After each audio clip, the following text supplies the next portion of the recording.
नमस्कार, आप देख रहे हैं शिक्षा बाई आकांक्षा।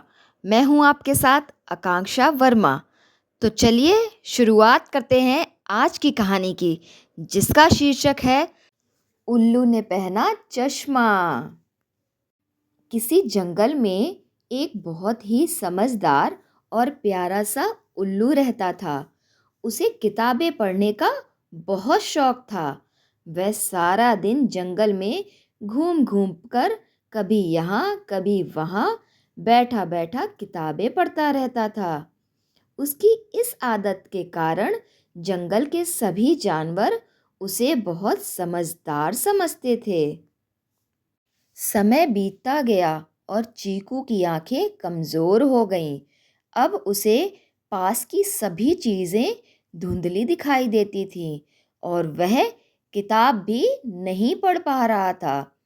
चीकू ने अपनी इस समस्या की बात अपने दोस्त खरगोश से करी। खरगोश ने उसे बोला कि तुम्हारी आंखें कमजोर हो रही हैं, इसलिए तुम्हें डॉक्टर के पास जाकर अपनी आंखें की जांच करानी चाहिए और चश्मा पहनना चाहिए। उल्लू को अपने दोस्त की बात अच्छी तो लगी, किंतु वह इतना शर्माता था कि उसने चश्मा पहनने के बारे में सोचा ही नहीं। उसे लगा कि अगर वह चश्मा पहनेगा तो जंगल के सारे जानवर उसका मजाक बनाएंगे।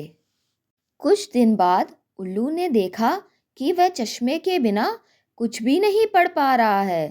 थक हार कर वह हॉस्पिटल गया और उसने डॉक्टर से अपनी आंखों की जांच करवाई। डॉक्टर ने उसे एक चश्मा लगा कर दिया। जब चीकू ने चश्मा लगाया तो उसे सब कुछ एकदम साफ साफ दिखने लगा।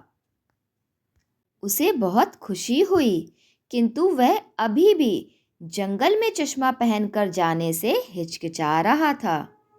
एक दिन उल्लू जंगल में टहल रहा था। तभी वह चश्मा ना पहनने के कारण एक गड्ढे में गिर गया। उसके सभी दोस्त उसको बचाने के लिए भागे।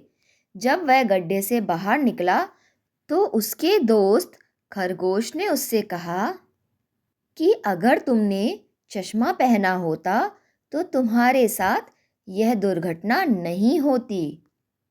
उल्लू को अब यह बात समझ में आ गई थी कि शर्मिंदगी और दिखावे के चक्कर में वह अपने को और दूसरों को नुकसान पहुंचा रहा है। अब उल्लू चश्मा पहनकर ही जंगल में घूमता और अपनी किताबों को पढ़ता।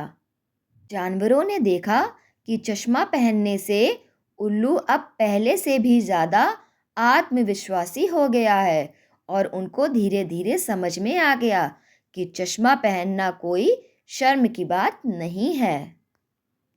इस कहानी से हमें यह सीख मिलती है कि अपनी समस्या का समाधान ढूंढने में हमें कभी भी शर्म महसूस नहीं करनी चाहिए। धन्यवाद।